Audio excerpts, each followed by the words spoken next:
कहते हैं कर्म का फल जरूर मिलता है, बस समय तय करता है कि कब।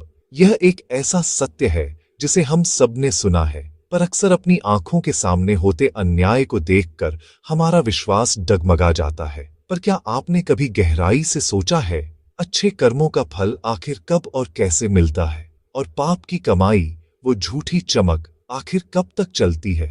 आज हम आपको ले चलेंगे एक ऐसी कथा में जो न सिर्फ आपके इन गहरे प्रश्नों का उत्तर देगी, बल्कि आपको कर्म के न्याय का असली, गहरा और अटल अर्थ भी समझाएगी। बहुत समय पहले एक ऋषि अपने आश्रम में ज्ञान और शांति का प्रकाश फैलाते थे। एक दिन उनका एक जिज्ञासु शिष्य संसार के द्वंद्व से परेशान होकर उनके पास आया और बोला, गुरुदेव, मैं हर दिन देखता हूं कि एक लोभी व्यापारी दूसरों को ठगता है, झूठ बोलता है, फिर भी उसके पास धन की कोई कमी नहीं।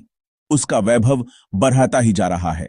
और वही दूसरी ओर एक सज्जन किसान है जो हर किसी की मदद करता है, ईश्वर में आस्था रखता है, फिर भी हर मौसम में उसकी फसल खराब हो जाती है और वो दरिद्रता में जीता है। गुरुदेव, क्या यह अन्याय नहीं? क्या अच्छाई का कोई मोल नहीं? ऋषि शांत भाव से मुस्कुराए और बोले, वत्स, तुम केवल वर्तमान का दृश्य देख रहे हो, कर्म के पूरे चक्र को नहीं। संसार में कर्मों का फल उसी प्रकार मिलता है जैसे बीज से पेड़ उगता है। बीज बोते ही फल नहीं आता, उसके लिए 3 चीजों का संगम आवश्यक है, कर्म, काल और संयोग। कर्म यानी बीज बोना, काल यानी सही ऋतु का इंतजार, और संयोग यानी उचित परिस्थितियां, जैसे मिट्टी और पानी। इनके मिले बिना फल प्रकट नहीं होता। हर सत्कर्म एक उत्तम बीज है जो आज बोया जाता है, पर फल तब देता है जब समय और परिस्थितियां अनुकूल होती हैं। कभी कभी उस फल का आनंद हमें इसी जन्म में मिल जाता है, और कभी कभी वह हमारे भविष्य के जन्मों को संवारने के लिए संचित हो जाता है। और यही कर्म का सबसे गहरा और अटल रहस्य है। राजा हरिश्चंद्र का उदाहरण याद कीजिए। सत्य के मार्ग पर चलते हुए उन्होंने अपना सब कुछ खो दिया। उनका सत्य संकल्प अडिग था, और इसी कारण उन्हें परीक्षा की अग्नि में तपना पड़ दहा। उन्होंने राजपाट, धन, वैभव, यहां तक कि अपना परिवार भी खो दिया, परंतु उनके सत्कर्मों का संचित फल उन्हें अंत में स्वर्ग के द्वार तक ले गया। क्योंकि ईश्वर की व्यवस्था में किसी के सच्चे कर्मों की तपस्या कभी व्यर्थ नहीं जाती। धैर्य की परीक्षा अवश्य होती है, पर परिणाम सदैव न्यायपूर्ण होता है।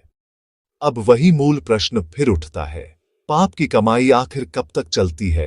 इसके लिए रामायण में रावण का उदाहरण देखिए। अधर्म से बनाई सोने की लंका थी, अपार धन था, अजेय होने का अहंकार और शक्ति थी, पर वह सब टिक नहीं सका, क्योंकि उसकी नींव पाप पर रखी थी। क्योंकि पाप का आधार और उससे मिला वैभव रेत पर बने एक भव्य महल जैसा होता है। दूर से देखने में आकर्षक और मजबूत लगता है, पर समय के न्याय की पहली ही लहर में ढह जाता है। ईश्वर ने एक अदृश्य लेखा जोखा बनाया है, हर आत्मा के कर्मों की गिनती का एक अमिट हिसाब। यह लेखा जोखा न तो रिश्वत लेता है, न किसी के प्रभाव में आता है, और न ही यह कभी जल्दी करता है। यह लेखा मिटता नहीं, बस उपयुक्त समय तक मौन रहता है, और फिर सही समय पर सही फल देता है।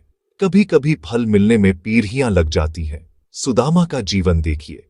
घोर निर्धनता में रहते हुए भी उनकी कृष्ण भक्ति और धर्म निष्ठा अटूट थी। यह उनके पूर्व संचित पुण्यों का ही प्रभाव था कि स्वयं द्वारकाधीश उनके मित्र बने और एक मुट्ठी चावल के बदले उन्हें तीनों लोकों का वैभव प्रदान कर दिया। इसे बांस के पेडीएच की तरह समझिए। किसान बीज बोता है, 5 साल तक पानी देता है, पर कुछ नहीं उगता। लेकिन 5 साल बाद वो बीज कुछ ही हफ्तों में 90 फुट ऊंचा उग जाता है। क्या वो कुछ हफ्तों में बढ़ा? नहीं, वो 5 साल तक अपनी जड़ें मजबूत कर रहा था ताकि उस ऊंचाई को संभाल सके। अच्छे कर्म भी इसी तरह अपनी जड़ें जमाते हैं। इसलिए कभी कभी अच्छा कर्म दुख के रूप में भी आता है, क्योंकि वो हमारी जड़ें मजबूत कर हमें आगे आने वाले किसी बड़े संकट से बचा लेता है। और कभी कभी बुरा कर्म थोड़े समय के लिए सुख का आभास देता है, ताकि हम उसके मोह में फंसकर अपने पतन की ओर बढ़ें और जीवन का सबसे बड़ा सबक सीख लें। इसीलिए हमेशा याद रखिए, अच्छे कर्मों का फल मिलने में देरी जरूर हो सकती है, पर वो मिलता हमेशा न्याय और सम्मान के साथ है, और पाप की कमाई तेजी से आती है, पर रेत की तरह मुट्ठी से फिसल जाती है, क्योंकि वह क्षण भंगुर होती है। धर्म की गति धीमी है पर अचूक है। महाभारत। तो अगली बार जब जीवन में अन्याय महसूस हो या मन में यह सवाल उठे कि अच्छाई का कोई मूल्य नहीं, बस इतना याद रखना, ईश्वर के घर देर है, अंधेर नहीं। आप बस निष्काम भाव से अपना कर्म करते रहो, फल अपने सही समय पर, सही रूप में अवश्य मिलेगा।